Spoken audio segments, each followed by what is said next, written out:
Why does it say the slideshow ended?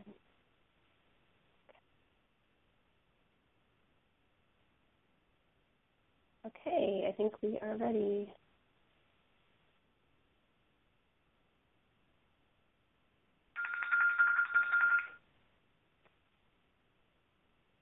Is everyone there?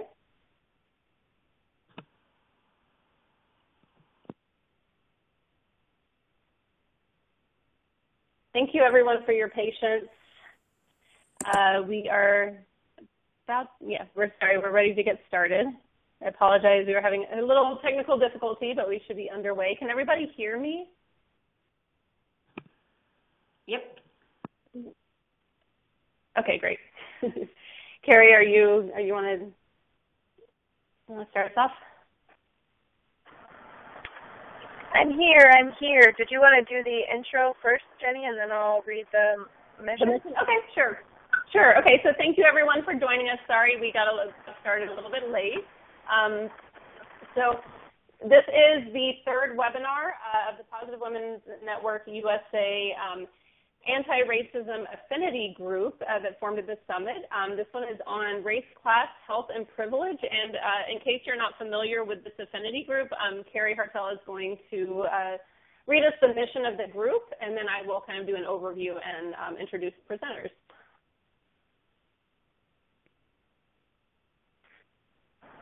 Hi, lovely folks. Welcome. We wanted to really start all of our webinars by kind of framing and reminding folks of what our mission was for the women of PWN dismantling racism. So to remind those who have been on or let you all know who haven't been on, our mission is to create a space for open dialogue to address racism among ourselves and our communities in a spirit of cultural humility. We're super excited that you're all here today. Thank you, Kari. Okay, so we have with us a couple of special guest presenters today that you're going to hear from in just a minute. So we have Manige Blackburn-Giles. I hope I just said your name right. I should have checked that ahead of time. Who is a community advocate. Is that right, Manige? That's right. Yay. Okay. And we have Dalia Rubiano Yedidia, who is the movement building manager at Forward Together, and she's going to tell us a little bit about Forward Together when she starts her presentation. So thank you so much to our guest presenters for being with us. And we also have presenting Kari Hartel, who you just heard the mission statement from, and Kathleen Griffith is going to close us out. She's one of our board members. And so just for a brief overview of what we're going to have in today's presentation. So first we're doing the intro, which is what we're doing right now. Then we're going to go over some health disparities. So Kari is going to give us some background information on health disparities, and Manige is going to share some of what she knows about that and what she's seen and had experience with. And then Dalia is going to be presenting on Who Pays, which is a special report that her organization put together that examines some of the costs of mass incarceration, which we all know is so strongly linked with racism and also strongly affects health outcomes. And then we're going to have time for some Q&A and discussion at the end. As a little housekeeping note, for those of you who have not been on the new version of any meeting yet, unfortunately there's no longer a Q&A mode. So it's not possible to unmute yourself and speak. However, during the Q&A section, if anyone wants to speak as opposed to putting their questions or comments in the chat box, you are welcome. If you just kind of let me know that in the chat box, I can promote you to a presenter and then you'll be able to speak. So if you're more comfortable doing that, that's fine. Otherwise, you're always welcome to put any comments or questions you have in the chat box. And if you have a question for a presenter, you can actually use the question button, and that way when we get to the Q&A part, they can answer your question for you. So we will go ahead and get started. Thank you so much for your patience and bearing with us with our technological difficulties, as so frequently happens. And I am going to pass it to Kari. And Kari, if you're still having problems moving the slides, just let me know and I can move them for you. I think I'm good. Technology is not on my side today. Story of my life, I feel like. Hi, everybody. I'm super excited that you're with us for our third webinar. What we wanted to do here in the beginning was just kind of frame, since our topic was really focused in on disparities and all the intersections that come into play when we talk about disparities, we thought it'd be good if we started with a definition, a general definition of what we thought health disparities were. So as you can see, HHS has a definition of health disparities that I thought was somewhat helpful for our discussion, which is that differences that occur by gender, race, or ethnicity, education or income, disability, living in rural localities, or sexual orientation. They also talk about that disparities can be population-specific and appear kind of when we talk about the presence of disease, health outcomes, or even access to care. So that's kind of our working definition of what we're talking about today when we talk about health disparities. People are not seeing the screen change. I can see that message. A presenter's not seeing it, and a participant. That's all Jenny, because clearly I could barely get on the webinar today. So that's kind of what our definition is of health disparities, and that's where we will work from as we kind of talk through our presentation today. So we also thought it would be really helpful to kind of focus in on health disparities kind of broadly. So this infographic kind of talks about health disparities among African American adults in the U.S. And this isn't specific to HIV. This is just broadly across the country when we talk about race, ethnicity, and specifically about African Americans in this. So it talks about the different kind of diseases that impact African Americans living with HIV. So 20% for depression, 40% for stroke, 30% for heart disease, 40% obesity, maternal mortality, which I always think is really interesting indicator, is 2.5% greater than other parts of the population, which is pretty significant and really rather alarming. And HIV, we know African Americans are 9 times more likely, according to this infographic, to contract HIV, which is pretty significant and astounding. So to frame it in terms of HIV, since this is a bit focused on living with HIV, I think this is important. So when we talk about the disparities specifically related to HIV and HIV healthcare, I think it's important to acknowledge that HIV is present among 13.8% of every 100,000 people in the population, and 49% of the new HIV cases occur among folks who identify as Black or African American, which is really significant. From 2010 to 2014, when we talk about African Americans, they account for 45% of the total population of people living with HIV. 62% of that is women. 64% of new diagnoses are attributed, or of diagnoses in general, are attributed to heterosexual contact, and 64% of the diagnosis of children ages under 13 are in African American children. Let's see. I'm like getting distracted because everyone's having technical difficulties. I hope everybody can see now. So when we kind of dig a little bit deeper, the fast facts from the CDC site, which are helpful sometimes. CDC is often a bit behind, but I think these are really helpful. African Americans are actually the racial ethnic group that's the most affected by HIV in the United States when we talk about proportion. So they may not have the largest numbers within the epidemic overall, but when we talk about proportionately, African Americans have the highest rate of impact. Gay and bisexual men account for a majority of new diagnoses, which isn't as relevant to us since we're talking about things related to women, but still worth accounting for. and African Americans accounted for 45% of the diagnoses, even though they only account for 12% of the population. Good, I think everybody's in now. Our presenter was having a problem. In 2015, over 17,000 African Americans were diagnosed with HIV in the U.S. About 4,500 of those were women, which directly relates to our purposes here today.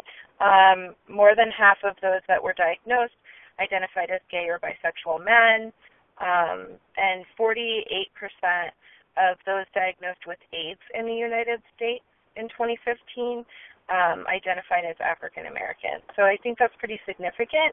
That's almost half of the folks who moved on to an AIDS diagnosis, meaning that they weren't actually getting adequate access, or maybe not even accessing at all, health care to treat their HIV, and so it progressed, which is kind of astounding. All right, and then these are all from 2005 to 2014. When we talk about numbers for African American women, there was a decline, which is great, but it's still really high rates compared to women of other races and ethnicities. So in 2015, 4,500 African American women were diagnosed with, more than that, were diagnosed with HIV, as compared to only 1,100 or so Latino women and 1,400 white women. So you can see that that is, exponentially higher. HIV diagnosis among gay and bisexual men increased, which for anybody that kind of follows all of these epi data, there was a lot of discussion about that in 2015 and 16. And diagnoses among young African American gay and bisexual men increased by 87%, which is pretty alarming.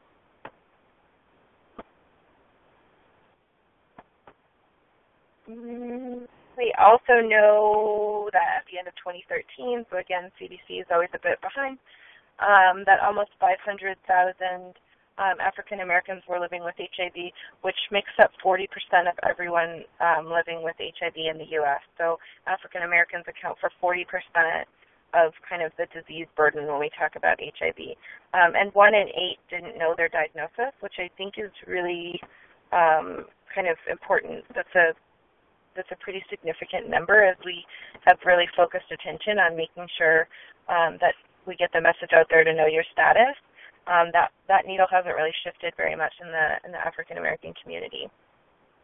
I think on this slide, one other thing that's worth pointing out is that more than 3,500 African Americans died from HIV or AIDS complications, which really accounts for about more than 50% of the total deaths that were attributed to HIV in that year, which is also significant, and again kind of points out the alarming disparity when we talk about access to care specifically for HIV. So I think this is really, graphics are helpful for some people. I always like a graphic to go along with my data. So this graphic was really about pointing out kind of where new diagnoses fall within the U.S.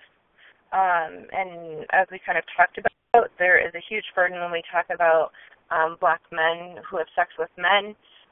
White men fall below that, Latino men below that, and then it decreases with women. With black women, again, having a really high rate, more than 4,000 of the new diagnoses, and black men from heterosexual contact actually is below them at almost 2,000, and then we get into Latino women and white women. And for, I guess, point of reference, when we're talking about different race ethnicity groups, when you look into Asian cultures and folks that identify, check that Asian box when we talk about identifiers, there's actually not enough data for there to be a significant statistical study, which is why I didn't include that data in this kind of framing section.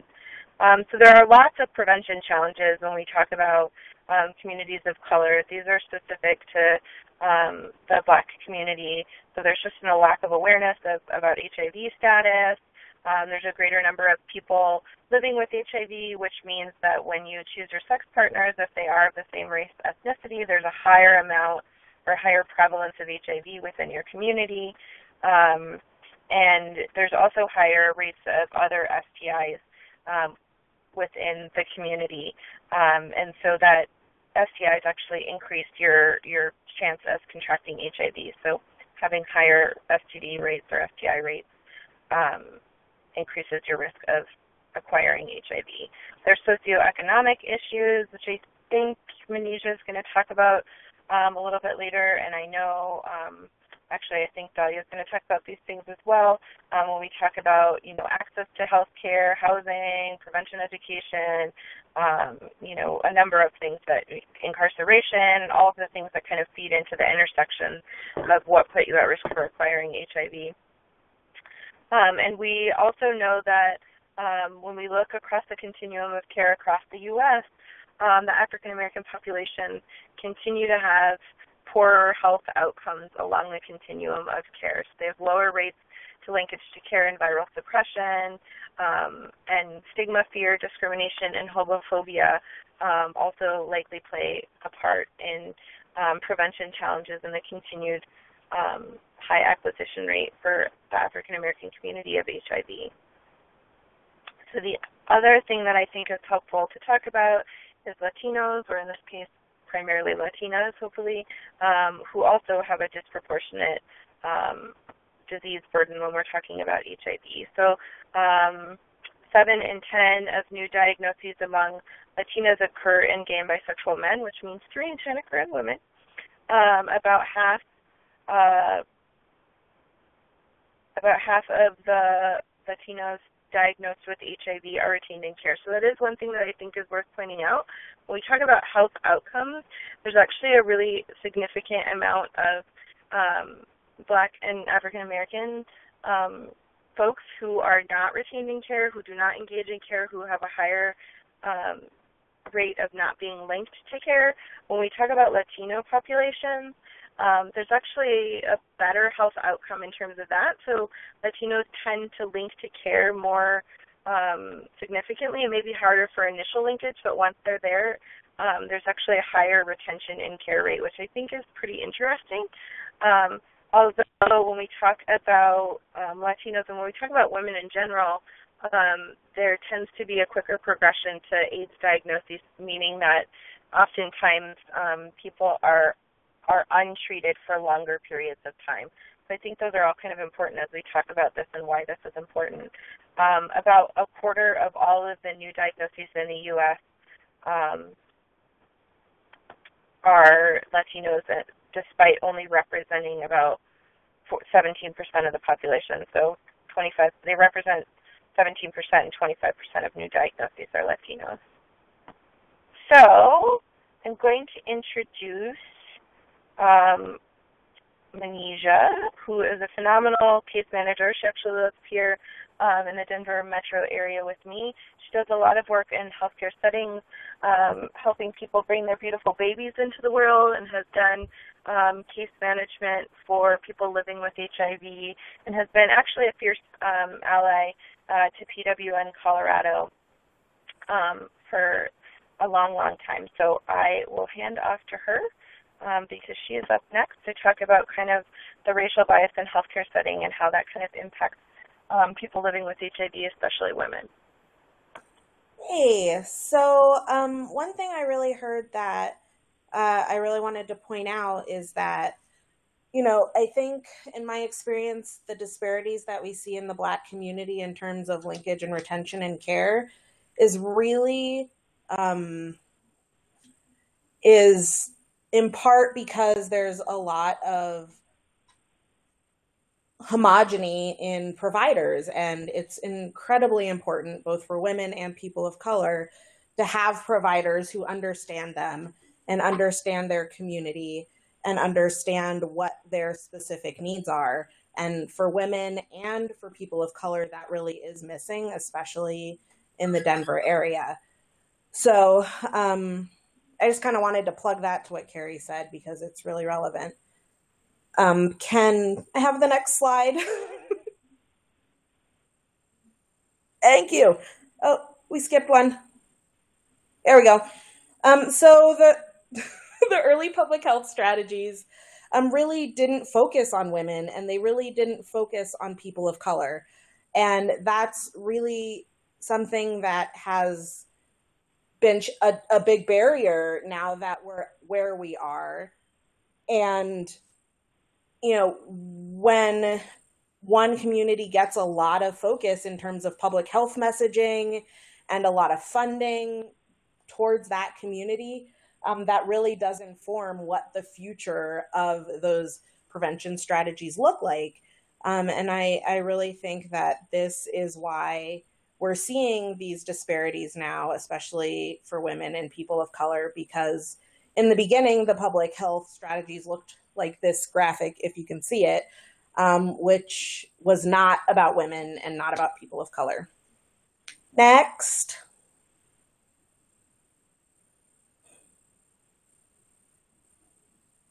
There we go.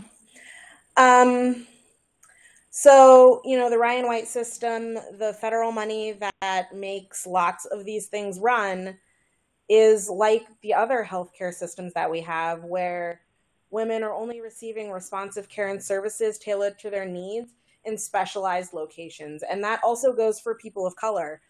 So if you're going to the biggest place or the best place or the most well-known place who serves people with HIV, you're going to a place that was in response to gay white men, which is not you as a woman or you as a person of color. And so either you go to a place that purports itself to be somewhere that really does serve women and people of color, or you're going to find a bit of a disparity in the kinds of services that you're able to access there. And some of those things that make it a challenge and really make it harder to engage in care and harder to be consistent is things like childcare. When you go see your provider, when you go see your case manager, is there a place for your child if you have one? Or if you just have a child with you that's not yours biologically? Or is there a space that is responsive to your child so that you can focus on your care, so that you can focus on the conversation you're having with your case manager or your provider? And is that something that will help you engage if it's not a huge stressor on you to try to manage your child and manage your care in the same space? Well woman care is often not offered or considered or discussed unless, again, it's in a location that specializes in women or specializes in people of color, specializes in the Black community. And so that part of your care, which is a huge part of prevention, is well woman care. And are you having those conversations and knowing how to navigate that, especially in conjunction with HIV? Trans services as well. And really the overarching point here is that if you're not in the population that gets a majority of this attention, whether that's being trans or female or a person of color, are you getting services? Now, what I started with is that your provider, it's proven that providers who look like you, providers who understand your community in a more intimate way, are providers that often are easier to work with. And so that means, are there female providers? Now, what we know is that the vast majority of doctors are male, and because the vast majority of these strategies starting 30 years ago were not focused on women, means that a lot of women didn't go into being an HIV provider. So can you find a female provider who you connect with? And that goes the same thing for people of color, and having a provider who knows, who is Black, who is Latino or Latina, who is from your community and knows the specific stigmas and concerns that are affecting you and your diagnosis. Next slide.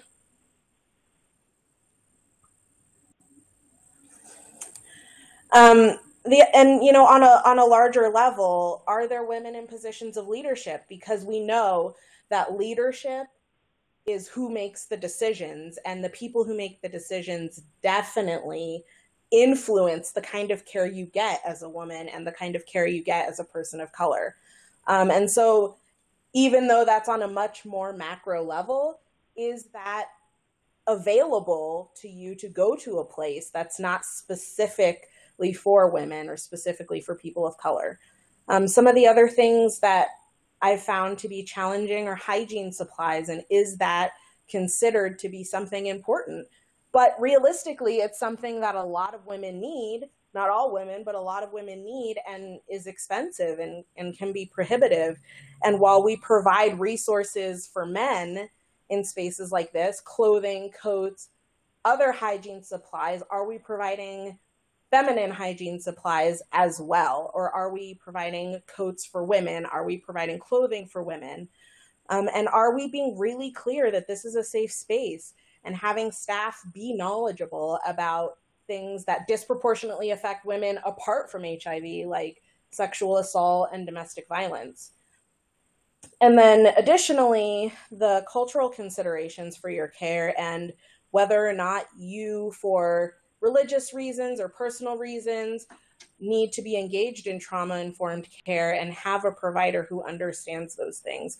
So it really all wraps into the beginning wasn't about women, and the beginning wasn't about people of color, and that wasn't a decision women and people of color had a say in. So what do we do about it now? Next slide. So we know that the systems are set up to serve men first, and that funding is attached to that. And so what does it take to gain equal service? It takes money, and it takes time. It takes political savvy and understanding the internal systems. Who is the case manager? What is their job? What funding do they have access to? Who decides what that funding can be used for? And being able to advocate yourself. And one of the things I love so much about PWN is it really gives folks a space and an opportunity to connect with other women who may have a few more of those pieces, so that you can be a better advocate for yourself, because this system ultimately is not set up for you, though it absolutely has a responsibility to serve you and serve you well. Next slide. So what do we do in these systems? Because, you know, as a woman, we all have experienced in lots of larger systems, we've all experienced being the one who wasn't thought about, or being in a population that wasn't considered when policies and procedures were made. So speak up. I think we all have a right to get exactly what we need, and that is what your provider is for.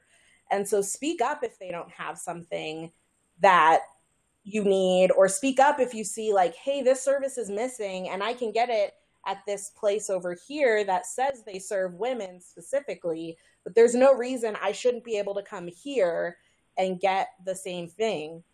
Form coalitions, yay, PWN, sisterhood, and be inclusive and make sure all women can be a part and have a voice and be heard and be able to bring their talents to the table, because without all of the talents of all of the women, we collectively are stronger than we are separate.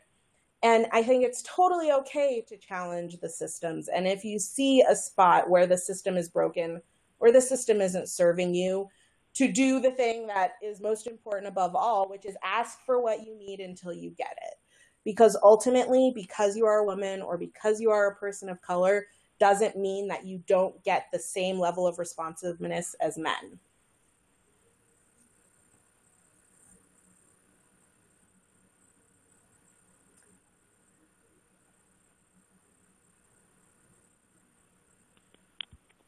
Great. Thank you so much, Manige.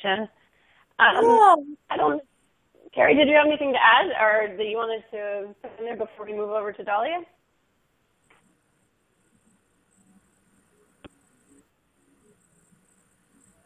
If you're talking, you're on mute, by the way.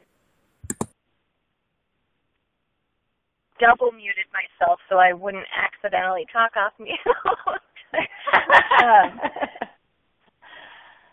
because I'm in my car. So, no, I think Manige brought up a lot of really great points. I think that, one of the beautiful parts of being part of PWN, whether it's in a regional chapter or whether it is, just as a PWN member and there's not a chapter in your area, is really being able to strategize how to impact change within systems.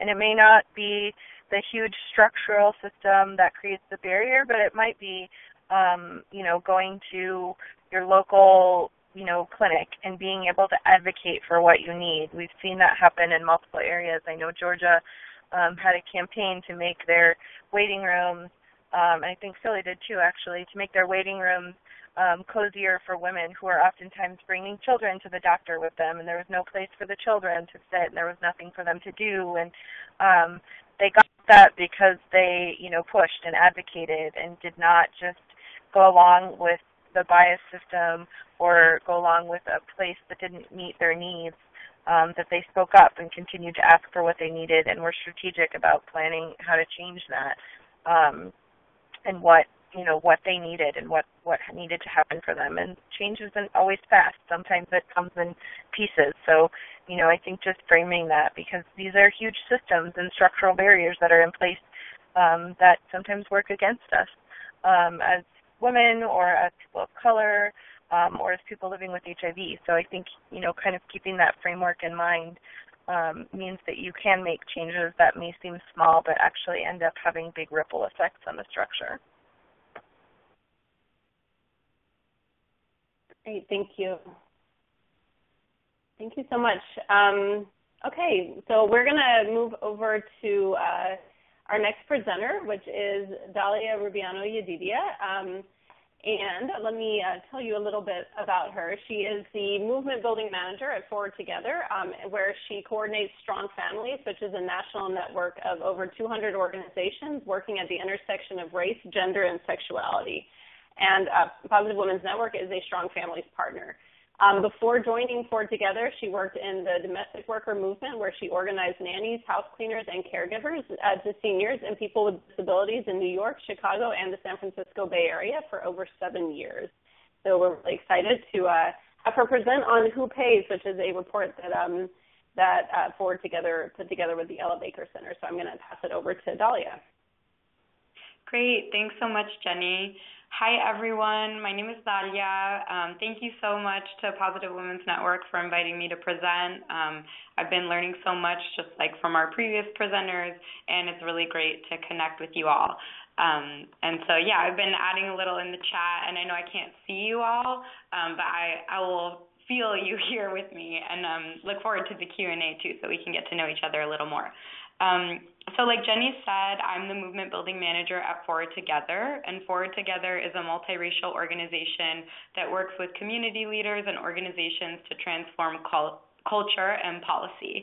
And so we run this national network, Strong Families, and we're super humbled and proud that Positive Women's Network is one of our partner organizations in Strong Families, and we work at the intersection of race, gender, and sexuality. And so some of the work that we do includes culture shift projects like Mama's Day, which we just wrapped up earlier this month, Trans Day of Resilience, which happens in November, and we also have other programs including Echoing Ida, which uplifts Black women and Black non-binary people's voices and expertise in the media. So that's a little bit about Forward Together. And so, yeah, when I was invited to speak to all of you on the topic of race, class, privilege, and health, it made the most sense to share with you about this report, Who Pays, which we co-authored in 2015 with the Ella Baker Center.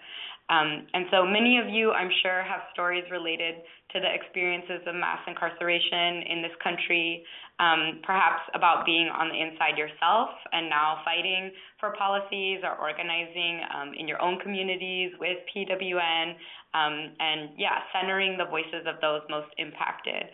And so as we know, and as you'll see from the data and stories that I'm going to share, incarceration acutely impacts women of color, right? And it connects to all areas of our lives and families, including and especially health. So this presentation is just going to share some key findings about the report and some recommendations. So just a little bit of background on the report.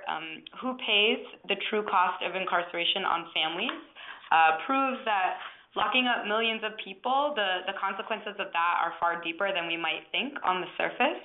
When we lock up individuals, we break apart families and communities. And again, many of us probably are well aware of this, but it's different to actually have the data and the stories on paper to be able to not only show the impacts, but really center an entire family. So showing that incarceration does not just impact the individual who is incarcerated, right, but that individual is connected to a family, to a home, to a community, right, to a city. And so this report is really the first one that kind of looks at that impact, especially on women of color, right, and the loved ones of those who are left behind when one is incarcerated.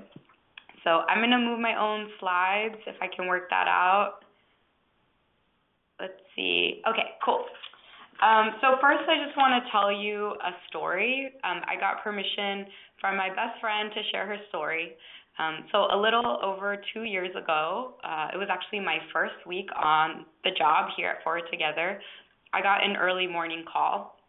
And it was one of those calls that you know has bad news on the other line just because it was so early.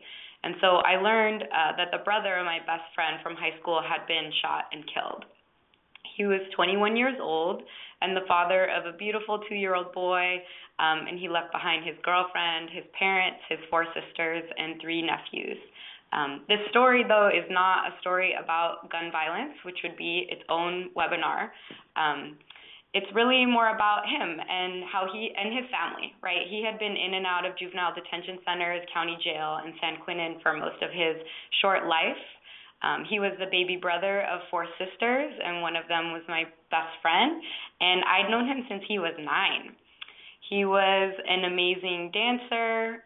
He even danced in the San Francisco Ballet, and his mothers and sisters did all they could to support him, despite major mental health struggles after having witnessed intense violence in the neighborhood and on his block from a young age. And so just 4 months before he died, greedy landlords took advantage and evicted my friend's family from their apartment in the Mission District of San Francisco. So for those of you who might not know, in the Bay Area, housing crisis is super real. I'm born and raised in San Francisco. And so my friend had lived in this apartment with her family for over 25 years, and the landlords claimed that his criminal record disqualified them from the rent subsidy that they'd received and relied on for decades.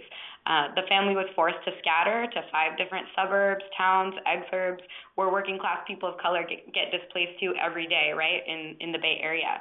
And so this story is really a story about loss, about displacement, right, about how all of those places that my friend and her family got displaced to do not have the adequate healthcare services, right? We were hearing from Manige that the healthcare that is available in the places where they were displaced to it's not culturally competent. It doesn't speak to the actual needs of the folks that are living there. And we also know that the causes of incarceration, right, like structural racism, the school to prison pipeline, and of course inadequate mental health services, especially for poor and working class people, really impact the health of not just the individual, right, but of their family, their block, their neighborhood, and entire community's health. So a few months after this happened, Forward Together released this report that I'm going to share with you a little bit more about now, who pays.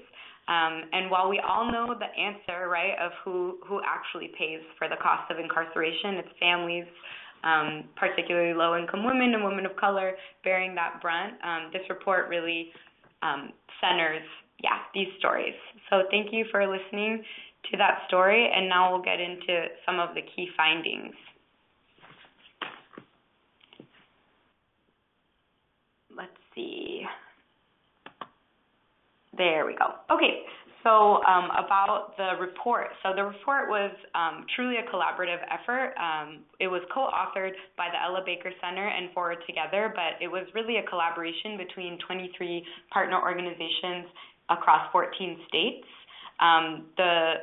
Collecting the data and the surveys happened over the course of a year.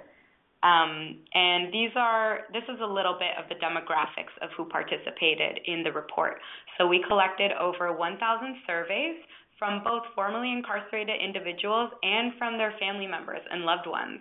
So really trying to center both of those stories, right? Because we know you can't hear one without the other to really get a full picture. We also had focus groups where we met with formerly incarcerated folks and their loved ones all over the country, and these are the 14 states for the participants in this participatory action research project. And then just a little bit on the gender of the survey participants. This is all self-identified. So for the loved ones of incarcerated people, we spoke to mainly women. And for the formerly incarcerated people, we spoke to mainly men. So it really got kind of a spread there. And then there was a little bit of trans and gender nonconforming data as well, but definitely not comprehensive or representative. And really we look to our allies like Black and Pink, who really focus right on the intersection of LGBT folks who are incarcerated for that type of data and stories. Okay, so jumping in now to some of the key findings. There are obviously challenges to meeting basic needs that completely intersect with healthcare. So from what we can see in this infographic, it's clear that it's not enough to just reform the, quote, criminal justice system or just look at the effects of people on the inside. We must actually look at how families are impacted and how to support them to receive the resources they need to help their loved one. So we can see here in the infographic that 2 in 3 families have difficulty meeting basic needs, which include things like food, housing, and of course, healthcare, as a result of their loved one's incarceration. And that can be for a variety of reasons, because of the fees and fines associated with the conviction and the incarceration, because of how much it costs to maintain contact, which is super important, right, for the health of a family and also the health of a person that is on the inside. And we can see that the majority of these families all have children in them. So it's impacting, right, the health of an entire family. So jumping into court fines and fees, this is, I think it's called a word cloud, and so the size of the words is not for a design effect. It actually reflects the frequency of the responses. So when the question was asked, who is primarily responsible for court and conviction-related costs, we see that mother is the largest word here. And so it really shows, right now, women are not only being locked up at greater rates, but women are also on the outside bearing the brunt of the costs. And so almost 1 in 4 women and 1 in 2 Black women have a loved one in prison. So again, we can, going back to Kari's health disparities, right, and seeing how the structural racism really impacts not only HIV diagnoses that are happening among Black women, but also who's paying, right, for mass incarceration. And so the inability to pay court fees and fines impacts meeting of basic needs, which I just spoke about, and then also it means that families often have to choose between visiting a loved one, especially if that person is locked up far away, and being able to afford basic needs like medication or the electric bill for that month. So really impossible decisions that no person should be forced to make. We also see mass incarceration impacting, of course, family income, which has, again, effects on health care. So here we can see that the basic needs that families had difficulty meeting as a result of conviction costs or lost income include all of these things. We see healthcare at the bottom at 19%, which might seem small, but I think it might also have to do with the fact that folks might not be receiving regular health care as is prior to incarceration, right? And that has so much to do with what our previous presenters were already speaking about. So one question I'll just pose to the group that we can think about throughout the rest of the presentation that we posed when we had our big kind of launch of this report. It was really beautiful to hear people's responses, which is this question. What's one thing that would change in your neighborhood if all the families on your block were financially stable?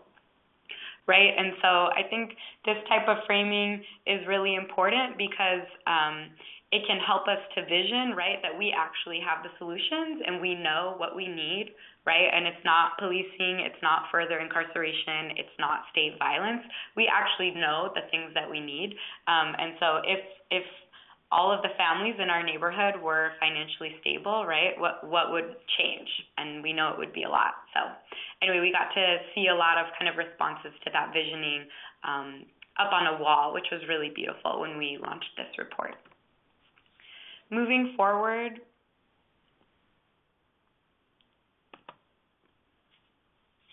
just a moment. Sorry about the tech stuff. That seems to be a theme for us all. I think my computer might be frozen, so maybe, Jenny, do you think you could move to the next slide for me?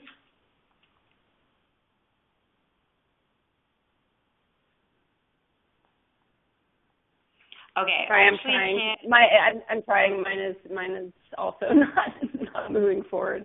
No problem. Sorry, that's okay. Any meeting. Hold on. Let me try reloading the page and see if that works. Hold on. Okay, cool. And if folks have questions or want to share any of your own stories, feel free over the chat if you feel comfortable. If not, we can always talk about it in a bit when we open it up for Q&A. I'm just reading in the chat. Folks have been adding. Thanks so much for the conversation. Cool. Yeah, so someone added, many of the disparities are related to lack of access to preventative health care, part of what leads to the higher rate of AIDS diagnoses among Black folks and especially Black women living with HIV. Totally. Okay, so I have one other idea if we can't change to the next slide. I'm sorry, my computer, it says it's still loading. Might take a minute. I hate any meeting. I'm sorry, everyone. It's okay. It's totally not your fault. We're switching platforms. Totally. I can just keep going. I know it's helpful when hearing these types of data and stats to also see images. So I'm going to see if I might try to share my screen and I have the images up.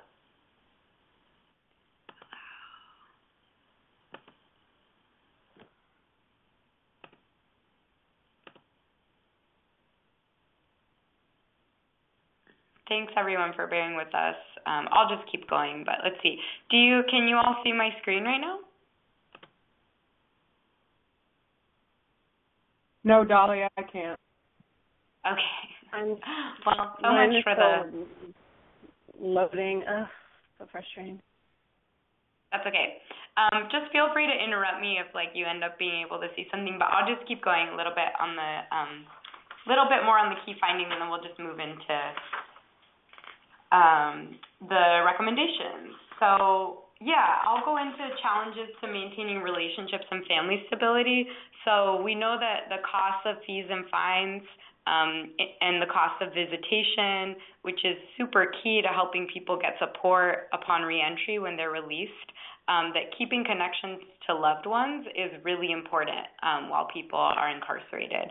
And we see this as overall part of one's health, right? Not just mental health, but being able to maintain contact with your family has major impacts on how fast folks are able to find employment after being released and that kind of thing. So in addition to each visit costing a family, actual financial costs, a lot of money per visit because folks are locked up far away. It requires childcare, gas, staying the night away, all of those different costs. We see relationships can really deteriorate when visitation becomes more difficult. And so in terms of the challenges to health, we really see systemic racism and poverty manifesting in the body and in the physical health of folks. So I'm just going to read a couple quotes from people that we got permission to share around how being incarcerated and the experience of having a loved one incarcerated impacted people's physical health. So here's one quote from a formerly incarcerated person in Michigan. Using the top bunk for 20 years or more affected my neck, induced frequent migraines. Poor dental care resulted in extraction, and I'm waiting on a deep clean. The high level of violence curtailed my ability to exercise regularly, and this narrowed my blood vessels. Peripheral artery disease has been diagnosed. The diet of bread and potatoes 2 times a day made it hard to maintain my health. Right, so in this one quote, we see the result of the impacts of so many different pieces that are part of a lived experience of a formerly incarcerated person. Whether it's dental care, it's mental health, it's migraines, it's being unable to exercise regularly because of the environment, right? It's the diet, all the different pieces, right? People lose their bodily autonomy and it severely impacts their health. We also see that individuals reporting regular contact with family were less likely to report negative health outcomes associated with incarceration. So I'll just say that one more time. It's individuals who reported regular contact with their family were less likely to report negative health outcomes associated with incarceration. So the ones that had regular contact had far fewer health disparities and just better health outcomes in general. So the communication and contact really impacts health. This is just an update on my end. I now see the any meeting kind of slideshow, like the main piece of the slideshow, but I'll just keep going. Sorry, I got distracted. And so, I'll move into the recommendations now, since it's very clear that we have work to do, right, wherever we live. So our recommendations really fall into 3 categories: restructuring, reinvestment, and restoring opportunities. So starting with restructuring and reinvesting, we really see all of these solutions as linked. So we need to restructure policies to reduce the number of people in jails and prisons and the sentences they serve. So that means reducing the number of people in jails means stopping jail expansion projects. For example, here in the Bay Area, they want to expand Santa Rita Jail, which is a big jail in Alameda County. And so being able to stop those expansion projects means that the money that would be spent on that can instead be reinvested in evidence-based programs, mental health services, and that's really the reinvesting piece, which is about reinvesting money saved from reducing incarceration into services that we know work, right, like substance abuse programs and stable housing. And then we also recommend refocusing on accountability, safety, and healing the people involved, rather than lifelong punishment. So while some of this can feel super logical to us, it's worth stating, right? And so, I'm going to wrap up, but just want to share things that folks felt we should reinvest in, the people who participated in the project. 86% said education. That was by far the most. But healthcare was also an important piece that folks thought we should reinvest in. So these are people who are formerly incarcerated and their loved ones really felt that, half of them felt that healthcare needed to be reinvested in. So some people, it sounds like, are back in, but I'll just go into kind of the last piece here. So it's around restructuring, reinvesting, removing barriers. I know that Positive Women's Network has been doing incredible campaigning here in California, and I'm sure in other states at the state level, to stop the criminalization of HIV, which would, of course, remove barriers. So I'd love to hear more about the organizing that each of you are doing. And then restoring opportunities. We know I get a lot of updates from the Positive Women's Network email list around healthcare. And since we're at even greater risk now with the AHCA, I'd love to hear more about restoring opportunities for healthcare and the advocacy that Positive Women's Network has been doing at the federal level as well. And so, most of these recommendations are aimed at policy solutions. You know, at heart, I'm an organizer, and I'm sure many of you are too. And so together we can come up with so many more alternatives. One immediate thing is on August 1st, It's the Night Out for Safety and Liberation. And this is an incredible evening event that happens all over the country. So definitely check out if there's an event near you at nightoutforsafetyandliberation.com. It's hosted by the Ella Baker Center. They do the hashtag #SafetyIs. And it's really just about that we know that what safety is, and that it doesn't involve police, surveillance, and the state. It involves healthcare, education, elders having a place to live, and then there's an image that I wish you all could see. I can't see the slideshow, but if you happen to be on the slide, it's a beautiful image of a young person of color in a hoodie, on a bike, biking past a woman in a hijab, reading to her daughter on the stoop, and it says, "I don't watch my neighbors, I see them. We make our community safer together." And so, yeah, you can find an event in your area at nightoutforsafetyandliberation.com. So I'll end there and pass it back over to Jenny. Actually, thank you so. Thank you. Oh, go ahead. Take it away. Take it away, Kat. Yeah, because you're echoing. So, but great job getting the slides back. I know that was a frantic move on your part. So. I know I and probably all the other participants appreciate the work you're doing behind the scenes. Dalia, thank you so much for that. You touched on so many points in that in your presentation, and what really stands out to me in relation to the healthcare is every single point that you talks about the intersections that people of color deal with on a daily basis, that quite honestly many of us don't face. We do face as women, but women of color certainly have the double whammy of facing those. And certainly if there's a family member who's incarcerated, then that just becomes unbearable, I would think. It speaks to why so many people, even if all the things that Manige talked about, which let's say there's a clinic nearby that specializes, has culturally represented staff, has women's services, all those things are in place. Even then, there are many people who aren't able or don't access healthcare in the first place because it's not their first concern when they're trying to manage all the costs of incarceration and visiting and phone calls and housing and all of that stuff. So thank you so much for really bringing that to light. Also, thank you so much for sharing your best friend's story, because that was really powerful, and the result of that, it really highlighted all of that. Manige, goodness, as you were talking, it's interesting. I live in Illinois, and so my own clinic that's here is 99% white, and the two Black people that I know that work in that clinic are not treated particularly well, although it's all people who think that they're treating them well. And so it's a very frustrating thing to watch and to talk about and to see them stay and deal with. So I would like to really open it up for questions.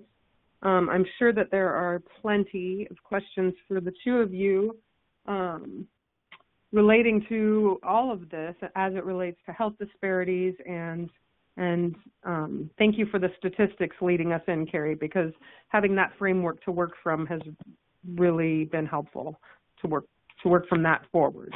Jenny, do we have the capacity to get questions online, or should we leave it in the chat box? So I just put in the chat box. If anyone wants to speak as opposed to putting in the chat box, if you let me know in the chat box, I can make you a presenter, which will allow you to come off mute. Otherwise, unfortunately, there's no way to let people speak, but you're welcome to put things in the chat box, and like I said, I can take you off mute if you tell me that you want to. So. Okay, excellent. So while people are doing that and I know for me, scrambling off of mute is challenging enough, much less doing the 3 steps necessary to ask a question. So know that we are watching the chat box, and if you have a question, I will repeat it, and so that way it can just get asked if you would rather do that. I took some notes, and some things really stood out. The stigma and the fear and the discrimination and the homophobia place African Americans at increased risk for HIV acquisition. And I added in there racism because one of the things in our call last month, we talked a lot about how racism affects the healthcare setting and health disparities. And it's interesting and it's shocking. What were those tests called, Kari? Anyway, there were some really interesting tests that you can go online and take, and I'll make sure that we get those posted somewhere so that you can access them if you're interested, maybe on our PWN Facebook page. But the comments after taking the test were what was interesting, because I remember reading about a medical student who was, I think she was Middle Eastern, and she was Muslim, and she had a bias towards other Muslims, which was interesting, and didn't want anyone to share her name because she was afraid it would affect her business. And so these tests can be really enlightening into our own personally held biases. And the reason I bring that up is because where that becomes important is in the medical field. When someone comes in for medical care, whether it's a woman, a person of color, or a trans person, whatever, all of those biases play into our care. And so that's really on a big level what we're really talking about here. So Kari, oh, never mind. She was asking if folks have anything that comes to mind, experiences. Yes, if anyone has any experiences, we would love to hear them. The homogeny of healthcare, I wrote that down. The inability of people to engage with providers of their own care or their own ethnicity, their own race, services for women. I have to laugh when that's stated because basically I'm just told by my HIV doctor to go get a pap smear, and that's the end of the female care. And then it was enlightening for me when I thought about a long time ago that systems were set up for white gay men, and services continue to be focused on that, even though the appearance is put out that that's different. So one of the questions that was asked was, what's one thing that would change in your neighborhood if everyone was, I think you said, Dalia, was financially stable? And I think that's a really interesting question for all of us to ask ourselves. Was that how it was worded, Dalia? Yep, perfect. Great. Okay. Yeah, great question. Kari is asking, do folks feel like they have women-centered medical care in their area? So, great thing to share in the chat box if anyone is out there. And then the Night Out for Safety and Liberation, can you tell me a little bit more, Dalia, on what that is? You said it's, just go ahead and explain it again if you could, because I'm trying to write that down so I can find out about it. Totally. So the Night Out for Safety and Liberation, I think this is maybe its 3rd or 4th year. It's a night that is sponsored by the Ella Baker Center for Human Rights, which is a national organization, but they are based here in Oakland. And so it's really about being able to show that we know what safety is, and that safety is not about these neighborhood watch groups or having more police or having body cameras on police or more surveillance or the state, that safety is actually about providing health care and education and housing and being able to ride your hoodie on a bike down your block and not fearing violence. And so there will be events happening all over the country. Right now I'm at nightoutforsafetyandliberation.com, and the homepage is a map. And so it looks like, there's events here in California, in Washington State, in New Mexico, in Arizona, in Texas, in Florida, in Louisiana, in Missouri, let's see here, in Atlanta, in North Carolina. So there's events happening all over, and you can try to find one near you on the website. And so all the events are happening on August 1st. And so it's about coming together with your community or folks in your community who really share these values, right, of what safety is, and being able to show that we know what will keep us safe. And it's also, so it's not just about building relationships with people that are around you, but there's also a media aspect to it. So they get press and communications to really show. Last year, I think over maybe 200 or 300 people gathered here in Oakland at Lake Merritt for the Night Out for Safety and Liberation, and it was just a beautiful family-friendly event with music and food and activities for kids, and really just talking about what are the solutions that we need to see, right? So there was a political education aspect of it, but there was also just a community building aspect of it, of if we could do this every night where we lived and not fear violence, right, we would actually be much safer and much healthier. Excellent, thank you. Jessica Scott just wrote in Miami, Florida, it seems that everything is geared towards men. There aren't any support groups geared towards women here, especially women of color, at least to my knowledge. Kari answered it's true in Denver. It is most certainly true in Peoria, Illinois. I think that's true in more places than it's not. So thank you for sharing that, Jessica. Manige, are you still on the call? I am. Can you hear me? I have a question for you. Yes, yeah, I can hear you. Good. So you closed with a really powerful statement, I thought, and that was ask for what you need until you get it. And I'm curious, do you have any examples of that in action? That is a really good question. Women that you know? Yeah, so I can definitely, the first thing that comes to mind with that is interesting. I think you were the one who brought up the waiting room and children's space. Is that correct? Yeah. That was Kari, but yes. Oh, it was Kari. Okay, well, Kari brought that up. Yeah, and actually that is the biggest one, I think, because that I've seen happen is child responsive space, as well as things like changing tables, because when spaces are created with men in mind, changing tables aren't on the menu of things people think about ordering.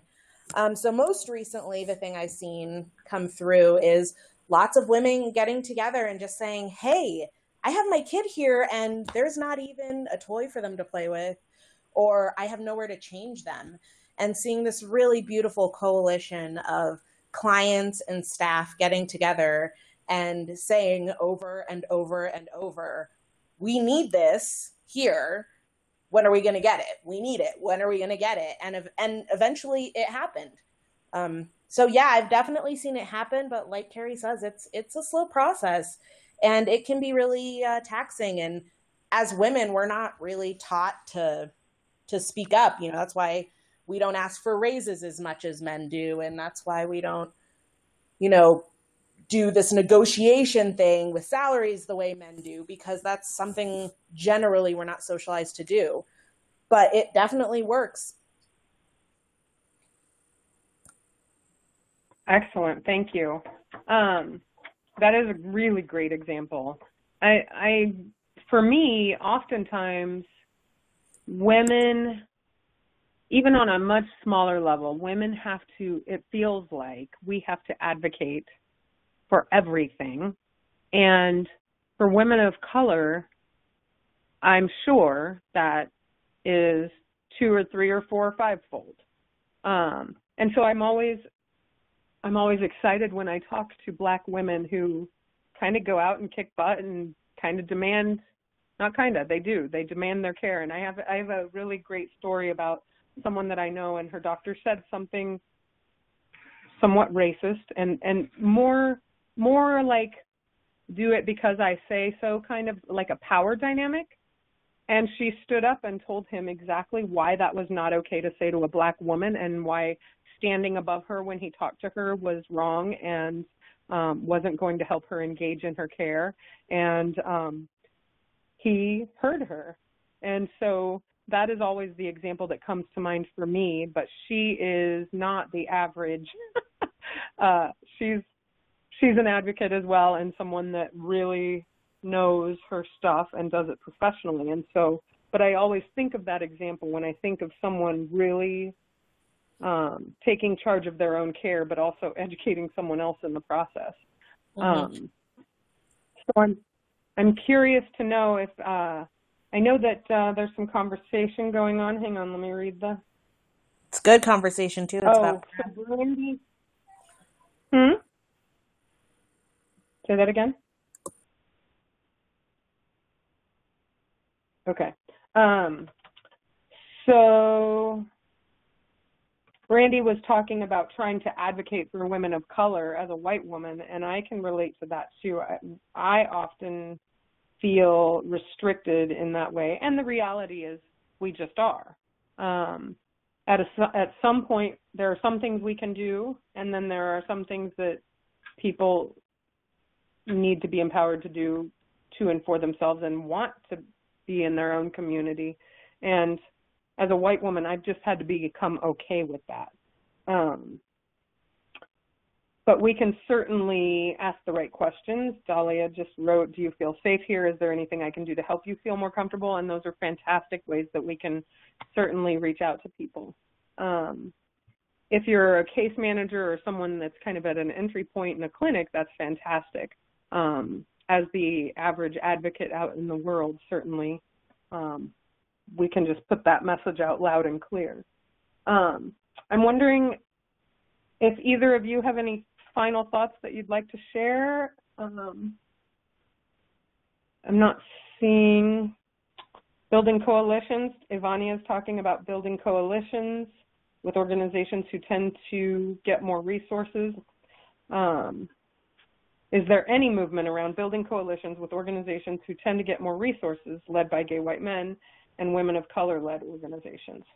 So that's a great question for really anyone who wants to answer it.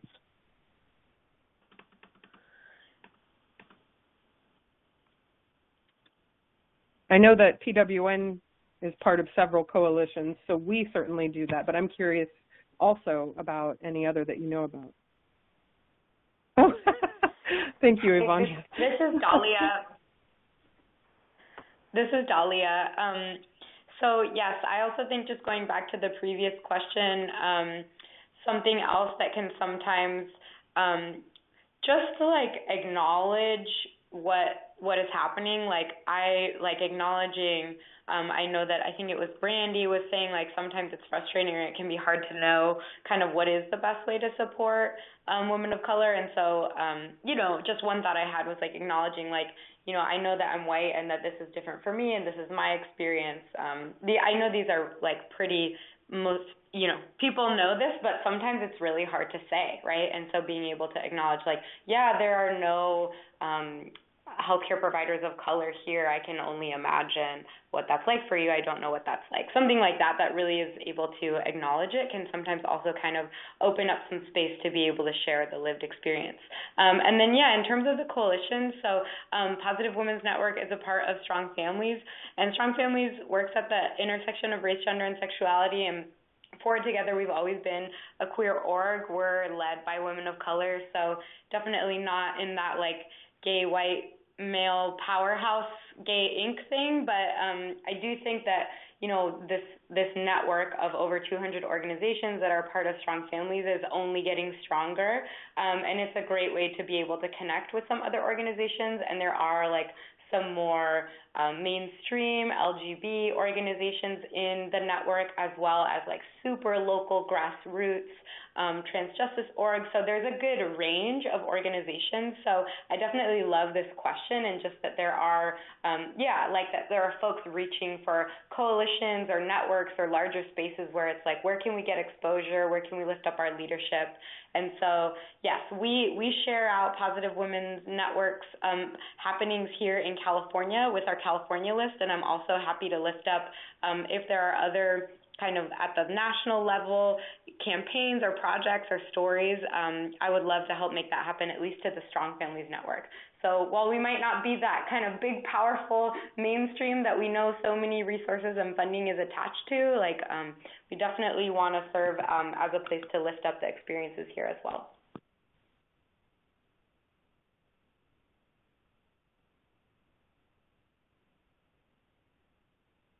Excellent, thanks. So thanks, Dalia. Helen has a question, but I'm trying to find it. So Jenny, can you go ahead and read her question for her? Yes, no, she actually wanted to come off mute to talk about speaking up and positioning oneself for leadership, like with Ryan White. And I really want her to be able to talk, but this horrible system that we have right now is not letting me make her a presenter so that she can speak. Helen, I'm really, really sorry. I just tried to do it and it wouldn't let me. If there's any way that, I don't know, it says it's because you're on a mobile device. I don't know why it won't let me. I'm going to try again, but wait, maybe no, it says she's on a mobile device and cannot be promoted to presenter. It's really frustrating. I'm really sorry. If there's any way you can put it in the chat box, we can read it out, but this system is, yeah. I'll just stop there before I start cursing. Well, in good news, we're moving from a non-democratic system to Zoom, which is what I heard. And Zoom is like you get to see everyone's beautiful faces and everyone gets to talk. So it will be amazing. Yes, I can't wait. Oh, we got the account today. I just got notification. So next time we will be on Zoom and we will not be having these problems, I promise. Awesome. So I think there's been lots of really, this is scary. I think there's been lots of really great discussion. I think one thing that is really important to acknowledge, I put it in the chat box, but I'm going to share it verbally, since we've had such fabulous technological challenges with this webinar. I think that it's really important to acknowledge when we're talking about people of color and we're talking about women, that there is this historic, structural, ethical violations really that have happened, especially amongst communities of color, and that dramatically impacts people's desire and ability and cultural point of reference, I guess, for accessing medical institutions. So I think it's really important when we're talking about, race and disparities and healthcare outcomes that we acknowledge that we acknowledge that Tuskegee happened, that we acknowledge, that the case of Henrietta Lacks, that we acknowledge that there were a number of instances where people first, right? But primarily people of color were used somewhat as guinea pigs, or their rights were taken away when we talk about medical institutions, and that dramatically impacts people's desire, ability, and I guess level of fear and faith in the medical institutions to engage. And to me, that has a huge impact. I saw that come up multiple times in my work in clinical settings, and it's going to take us a really long time, and we've really done nothing dramatic to acknowledge that those things happened and to acknowledge that those things won't happen again. So there's still that level of fear and mistrust, especially when we talk about communities of color, that impacts a lot of these disparities.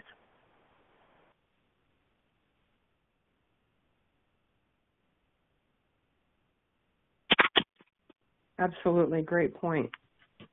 Thank you so much, Kari, for sharing that. I know that every single person on this call probably has a story that they could share, or something that they can share from someone else.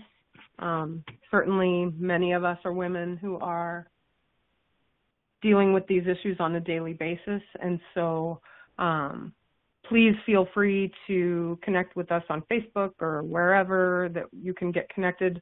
We will have, for the women who are participating in the calls, every other month we have a webinar, and then every other month we have a call. So June 24th, I believe, is our next call. Is that correct, Kari?